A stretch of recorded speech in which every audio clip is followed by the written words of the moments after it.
Hi, many people used to say that even after doing yoga for long period of time, they are not getting any result. Yoga बहुत सालों से कर रहे हैं लेकिन कोई रिजल्ट नहीं आ पा रहा है। क्यों? इसका क्या कारण है? और बहुत सारे लोग इस चक्कर में वो योगा को छोड़ देते हैं, प्राणायाम करना छोड़ देते हैं। सोचते हैं कि योगा और प्राणायाम करने से भी कुछ नहीं होता और ultimately they have to take the you know help of allopathy medicine.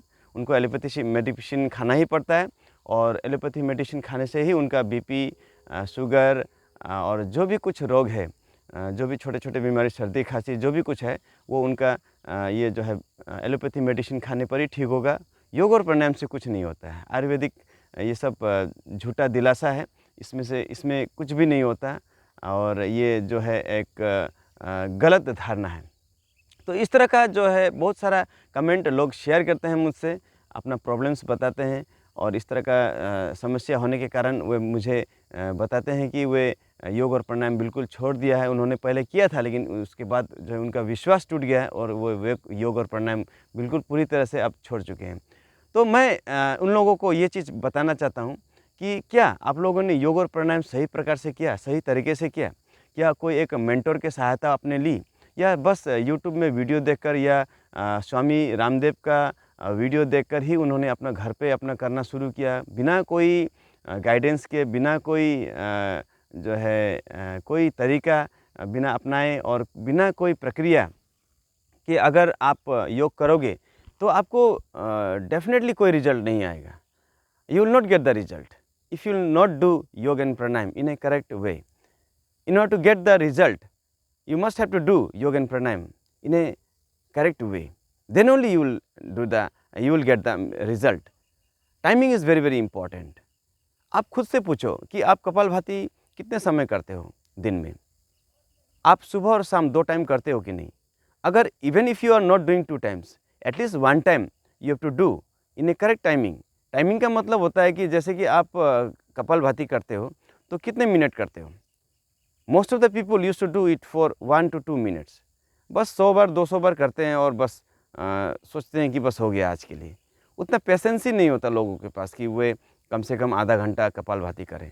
आपको करना पड़ेगा, yes, you have to keep at least 2 hours for your yoga and pranayama daily, तब आपको रिजल्ट मिलेगा। आप सोचेंगे कि बस आप आधा घंटा या 15-20 मिनट योग और प्राणायाम किया और बस हो गया आज का कोटा। इस तरह से अगर आप योग करोगे तो आपको रिजल्ट भी उतना ही मिलेगा। आप अगर जितना ज़्यादा करोगे और जितने करेक्ट तरीके से करोगे उतना ज़्यादा आपको रिजल्ट आएगा। तो योग एंड प्राणायाम करने का एक तरीका होता है, एक सलीका होता है। आपको अपने प्रॉपर गाइडेंस के साथ आपको मेंटर जो है एक टीचर के सानिध्य में ही आपको योग एंड प्राणायाम करना चाहिए। अगर आप बिना टीचर के गाइडेंस के अगर आप योग एंड प्राणायाम आप खुद से करना शुरू करोगे तो उसमें बहुत सारी गलतियाँ होंगी, बहुत सारे मिस्टेक्स होंगे और उसके चलते आपको कोई रिजल्ट आपको देखने को नहीं मिलेगा।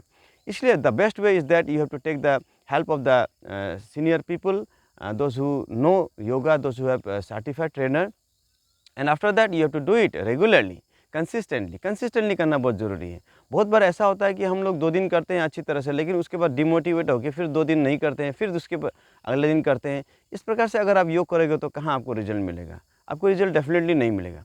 और आपको अगर रिजल्ट डेफिनेटली आपको अगर अच्छा रिजल्ट चाहिए तो obviously you have to do it regularly, consistently करना ज़रूरी है और टाइमिंग के साथ करना ज़रूरी है। कपालभाति आपको लगातार करना है और 1000 बार बिना रुके आपको करना है, तब देखिए आपको रिजल्ट कैसा नहीं मिलता है।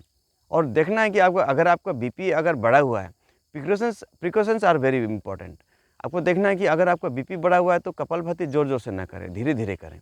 इस प्रकार की सावधानी लेना ज़रूरी है। मंडूकासन अगर आपको हारनी है तो मंडूकासन नहीं करना चाहिए। आपको अगर पीठ दर्द की समस्या है तो मंडूकासन नहीं करना चाहिए। अगर आप मंडूकासन 20 मिनट तक लगातार करते हैं बिना रुके तो डेफिनेटली आपका शुगर क्योर होगा, डेफिनेटली आपको डायबिटीज़ से राहत मिलेगी।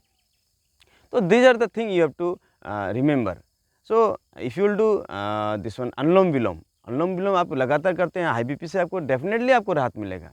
चंद्रभेदी प्राणायाम, सूर्यभेदी प्राणायाम आप अगर करते हैं तो आपको लो बीपी, हाई बीपी से आपको ज़रूर छुटकारा मिलेगा। लेकिन आपको करना होगा और बहुत समय तक आपको करना होगा, लगातार करना होगा। अगर आपको समस्या है, उस समस्या का निदान चाहते हैं तो आपको बहुत ज़्यादा समय तक करना पड़ेगा। अगर आप स्वस्थ व्यक्ति हैं, अगर आप एक हेल्दी व्यक्ति हैं तो आपको कम समय करने पर भी आपको कोई प्रॉब्लम नहीं है, आप आधा घंटा कर सकते हैं। लेकिन अगर आपको समस्या है तो आपको कम से कम 2 घंटा आपको योग एंड प्राणायाम के लिए रखना होगा। And if you will do like this, then definitely your diseases will get cured. I am assuring you, because I have myself I have got the result. I have got the result. मेरा wait overweight का जो समस्या था वो योगा के कारण उसका जो है निदान हुआ। मेरा आज वेट 55 किलोग्राम है। According to my height it is very good and normal weight. And after that मैंने कम से कम 15 किलो अपना वेट कमाया, और साथ ही मेरा जो हाई बीपी का जो समस्या था, अनुलोम विलोम के साथ मेरा ये हाई बीपी का समस्या भी दूर हुआ। थोड़ा बहुत डायबिटीज़ का समस्या था वो भी मंडूक आसन के कारण ठीक हुआ, और बाकी दूसरे आसन के करने से ठीक हुआ। कमर दर्द का प्रॉब्लम रहता था वो भी जो है योग प्राणायाम के कारण ठीक हुआ। तो ये सारे चीज़ आपको करने होंगे। और साथ में मैं रनिंग करता हूँ। रनिंग करने से मेरा जो है एक एनर्जी मुझे मिलता है हमेशा, एपेटाइट जो है वो ठीक रहता है। तो ये सारी चीज़ों के लिए योग and pranayama along with running is very very important. So keep on doing, and keep on doing consistently, and your all the diseases will get cured. I am assuring you. Thank you very much for listening. Take care.